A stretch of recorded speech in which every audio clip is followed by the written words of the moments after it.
Dapak köyün bugünkü nöbet temsilcisiyim. Yaklaşık buraya bu JES projesinin yapılacağı alana bir 13-14 kilometrelik bir mesafede olan bir yer. Birazcık rakım olarak buradan yüksek. Genellikle hayvancılığın yapıldığı bir köydür. Genel anlamıyla burada JES yapıldığı zaman bir bütünen hayvancılığın etkileneceği, bütün insanların buradan göçertileceği bir durum ortaya çıkacaktır. Bir tek 16 köy değil, 16 köyün haricinde 30-35 köyden belki 40 köyden daha fazlası diyebiliriz. Bu genel anlamda hayvancılıktan etkilenecek bütün bölgenin bir rakam vermek gerekirsek 70 bin, 80 bine yakın büyükbaş ve küçükbaş hayvancılığın yapıldığı bir yerden bahsediyoruz. Yani Badan'dan başlayalım, Çorsan'dan başlayalım, Tatan'dan devam edelim, Kulan, Baskan, Dadina, Dodan. Yani bir bütünen bu çevrenin, bu köylerin hepsinin birebir etkileneceği işte Muskan köyü, Kaşkaş, işte Emeran, Zengena, gidelim baraja kadar bu bölgenin bütününü etkileyebilecek bir durumdur. Hem ekosistemini etkileyecek hem de hayvancılığını etkileyecek. Daha önce savaş politikalarıyla boşaltılmak istenen bir bölge şu anda işte bu JES projeleriyle işte Amerikan şirketleriyle kapitalizmin farklı bir yöntemiyle açıkçası Varto'da birçok köyün boşaltılması projesi noktasında değerlendirebiliriz. Bizim köyümüzün nüfusu şu anda normalde kış olduğu zaman 7-8 hane, yaz olduğu zaman 30-35 bazen 40 hane de oluyor. Varto'nun genelini değerlendirebilirim.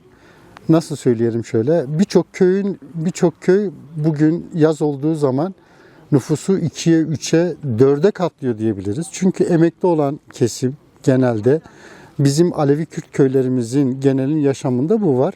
Emekli olanların hepsi geldi burada ev yaptılar, yatırımlarını yaptılar, kendi memleketlerine, topraklarına, ana vatanlarına döndüler.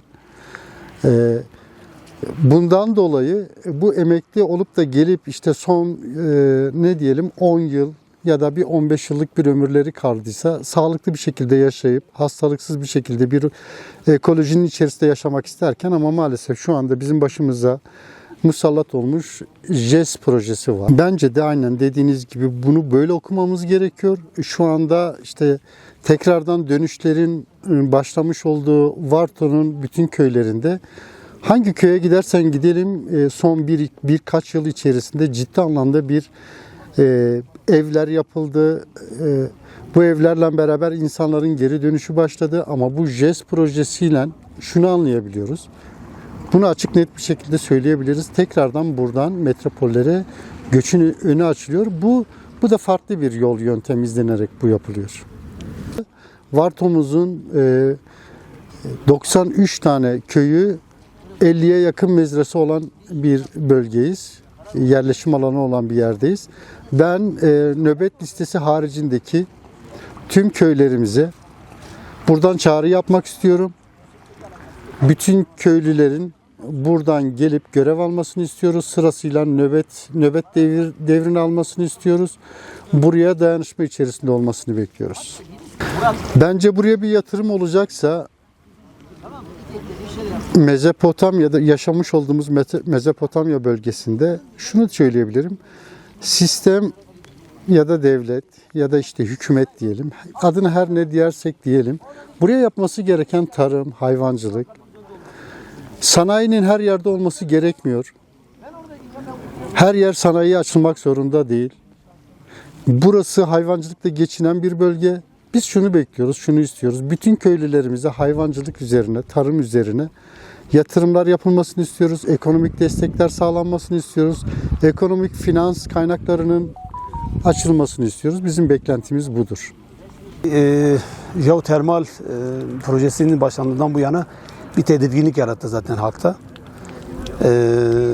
Yani hayvancılık mesleğimiz olduğu yani bu bölgenin hayvancılıkla geçimini sağlaması zaten bu platformda dile getirilen jeotermalin Mera'da ondan sonra diyelim tarımcılıkta yani yaratacağı sorunları gözünde bulundurarak biz de tabii bu duruma destek olmaya çalıştık elimizden geldiğince.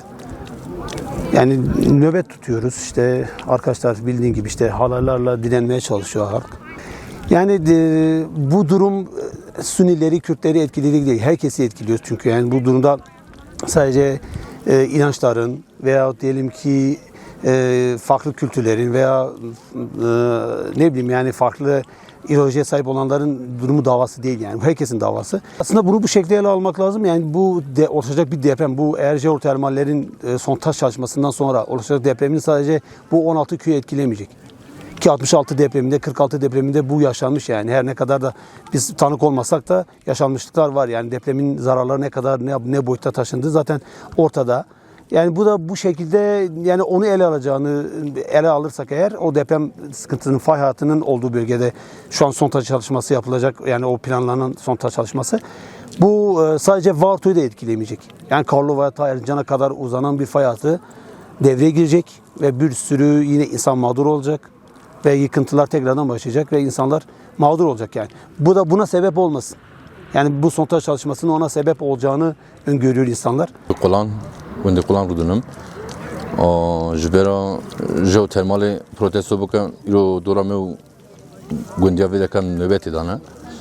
Dora me hatiye em ji bera wê hatine vê derka û em ji mîna gundiyê vê derka sorumluluqê digirin ser xwe jî em ji xwe dûr bin jî ara me û gund li vê derka 25 kilometre ye û em ji xwe ji vê derka dûr bin jî vira ji welatê me ye vira ji ciyê me ye me re xwe dûr bixwe vê derka yani sadece ser vê aliyê van gundê Eleviya neyvana tenê vira ciyê me yê jî û ji bera a vîdyo diya jî mesela wê dekê çêba ez bawer kim vana can ji minekî gundê wan bi bêriya yê me jî de revî dihatin wê derkê dîwî tiştê pir duyarlîne em ji qarşî vê tişta wan em naxwaze duyarsîz bimîne û em miletê me nayînê jî bira xwe paş van nevêje van nê hewşa malê xwe dûr bixe herkes sorumlî bibe sorumlî hewşa xwe ne ew tişta ye ji bera wê em dixwaze giştî sorumluluqê bir ser xwe çer em giştî tenê em dixwaze bira ew jî werin em dixwaze qatkiya wan jî navê wan jî navê gundê wan jî ew jî derbas bin sivê du seva tişta em tişta bi ser bikeve